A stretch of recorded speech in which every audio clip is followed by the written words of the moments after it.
Hello, how are you? Welcome to Chapter 4 of my C++ for Windows tutorial. And if you remember from the last video, I mentioned that I'm not going to be running you through how to create a new project anymore or anything like that. So I went ahead, did it myself.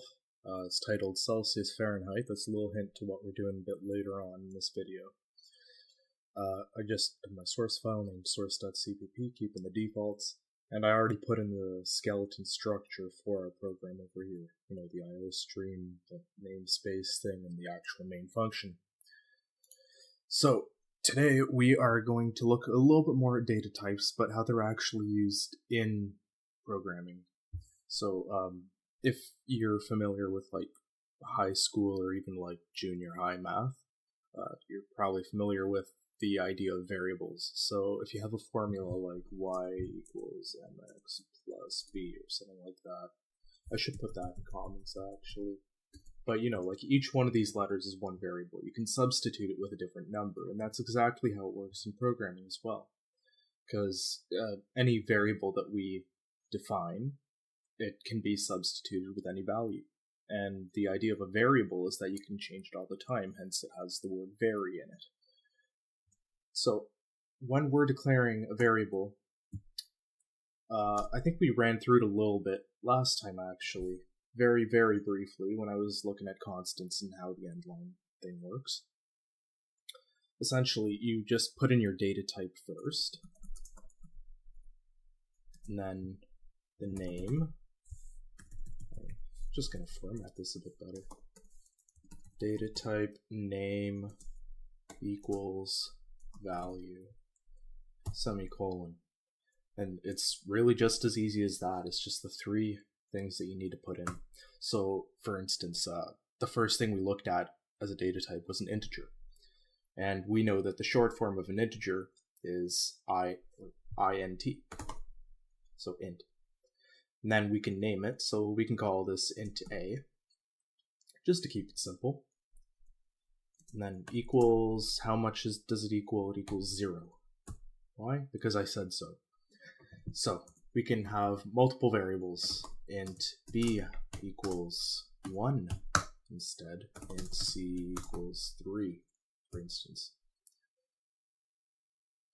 And what we can even do is change those values as well.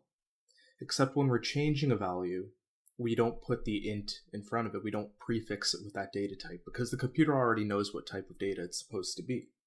So all we need to do is a equals 4, for instance.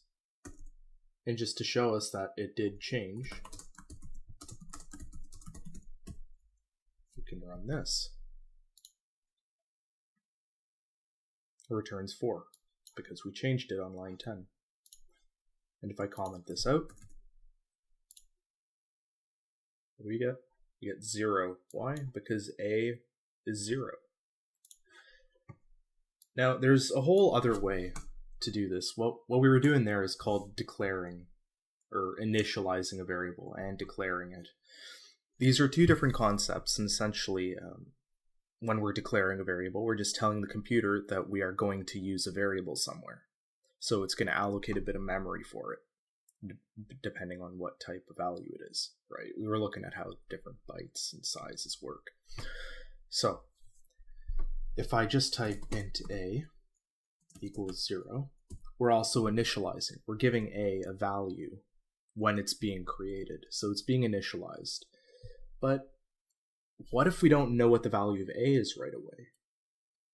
If we don't know it, then we could just tell the computer, yeah, we want to have a little bit of memory for this, so we'll just say int a. And that's it. See, there's no errors being thrown. There is a problem, though. If I do try to run this, yeah, I'm getting a build error. And in the error, uninitialized local variable a is used. Because a over here, although it's declared, the computer knows it exists, it doesn't know what the value is actually supposed to be. So when we're trying to print it, it's having a problem. It's throwing an error with that, using uninitialized memory. So every time we're going to be using a variable, ideally you want to initialize it with some sort of default value. 0 is alright for integers, who knows? And yeah, so let's play around with the other different types and data types over here that we have. So we have character, B equals, we can just say it's C. Now notice how I'm putting that in the little brackets there. Hang on, I want this to go away. Okay. So we can say float C equals 3.0. Oh, forgot my semicolon. And Boolean D equals true. Remember, Boolean values are either true or false, 0 or 1. So, if I run this, it's not going to really do anything until I do this.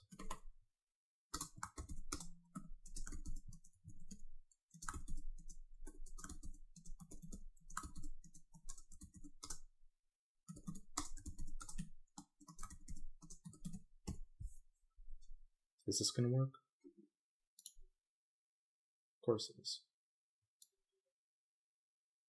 So we're getting 0, we get C, we get 3, and we get 1. All together. Now we're getting 3 here, even though we put in 3.0 here. So let's change it up a bit. Let's do 3.5 instead. And there we go.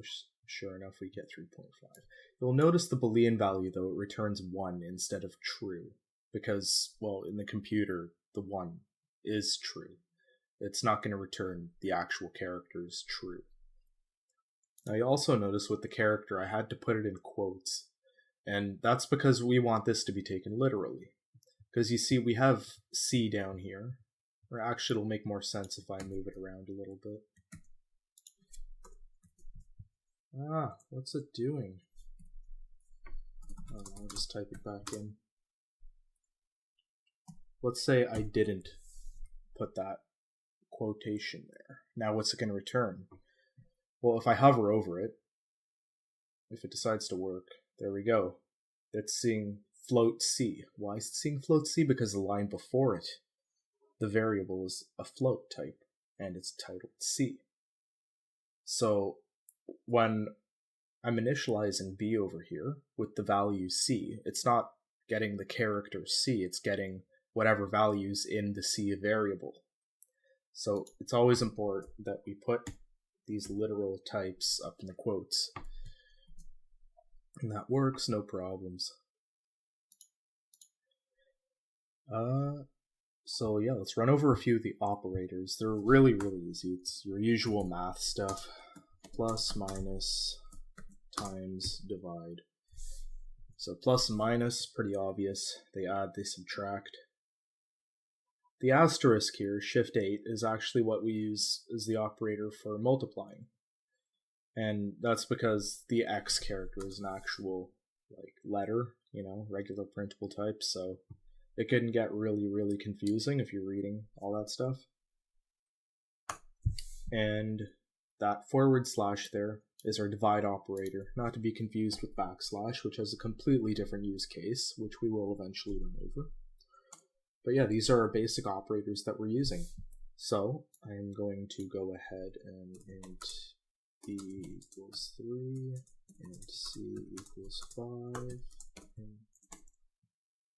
int D equals 7. For the sake of readability, I'm just going to add these new lines. So what we can do is we can type in B plus C. Over here, we can try D minus B, and try C times D, and D divided by B.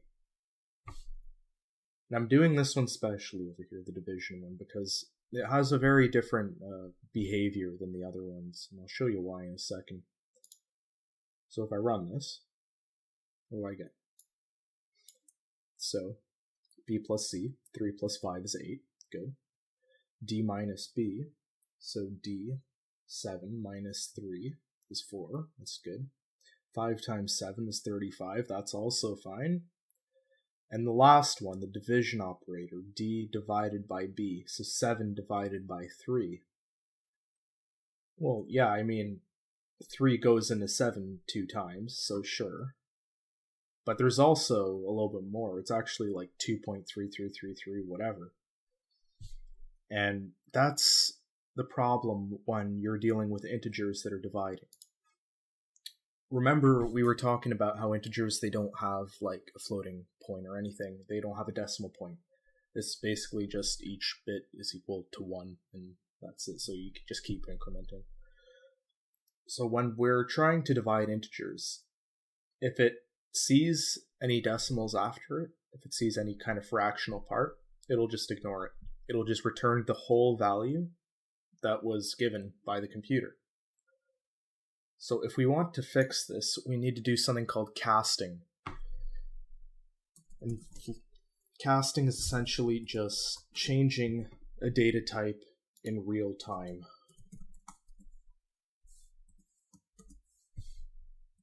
So what I'm doing here is I'm taking the integer d and I'm casting it to a float type. So now it's becoming float d, but only temporarily, only for the sake of this example over here. Same thing with b, that's an integer, but it's casting to float. So when I hit this, now you'll see we get the actual value, 2.33333. And that's how you're supposed to be dividing when integers are involved. So I think at this point I should introduce us to our project.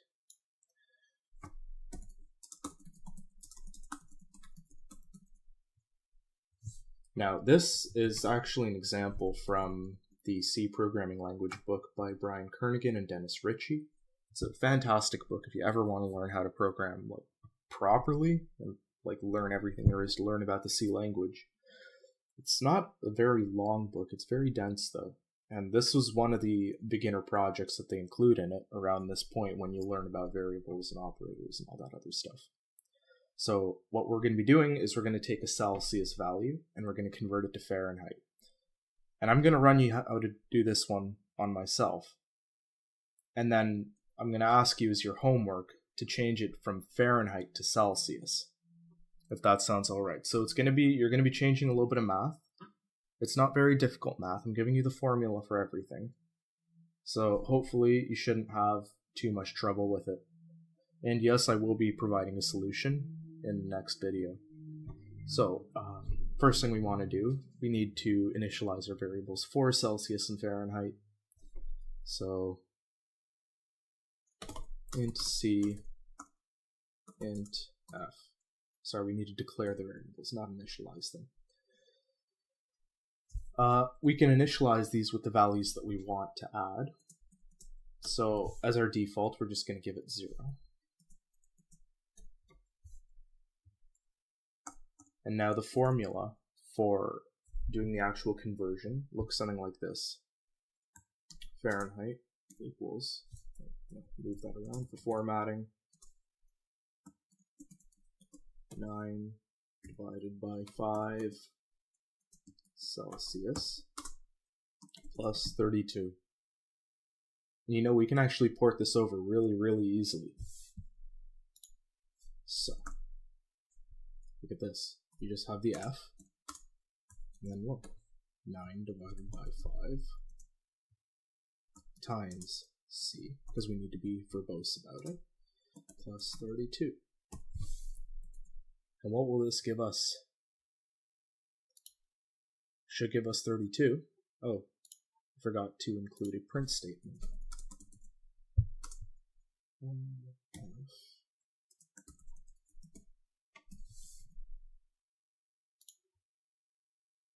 We should get 32, yeah. That's what room temp, or that's what 0 degrees Celsius is.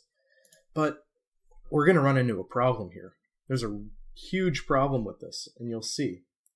What if I change this to 20? Room temperature. Now I should get 68 Fahrenheit. That's what the actual value is. But you'll see when I get about 52, I think. Yeah, 52. And that's not the value we're looking for. And why is that? Well, if I hover over these, you're seeing integer 9. integer 9, or go away, integer 5. And what are we doing here? We're dividing two integers. So what's going to happen, naturally, is that decimal portion is going to get cut off. And you'll see, if I remove this part, you'll see this only returns 1. Sure enough. So we want to fix this. What are we going to do? We're going to cast these values back. Float 9,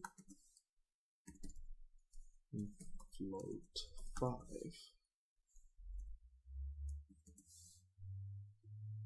So when I run this, I should get 1.8, I think. I think that was it. Right. No, the problem is also in this over here. These need to be float values. So once we change all those up, 1.8, there we go. All works perfectly. And we can add the rest of the formula in here. Times Celsius plus 32. And the 32 here, it's technically a constant. Well, like it's constant in the formula, but we don't need to cast it to anything because we are just adding a whole number. And f is already a float, so if this turns out to be a float value, then when we're adding this, it's not going to be a big deal. It's still just going to keep all the decimals after it. So when I run this, what do we get? An error. Why? Because I capitalized this. Remember, your variables are case sensitive. So lowercase c, we get 68, and that is our expected temperature here. And just to confirm, let's do our boiling temp of water, 100. 212 degrees. Perfect. So your homework is to change this formula that it will take in F instead of C. It'll assign to C. And change it around so when we're converting, say, 68 Fahrenheit, it gives us 20. Or when we're converting from 212 Fahrenheit, it gives us 100. Or from 32 Fahrenheit to 0 degrees Celsius. And I will see you in the next video. I'll have the solution ready for you. Peace out.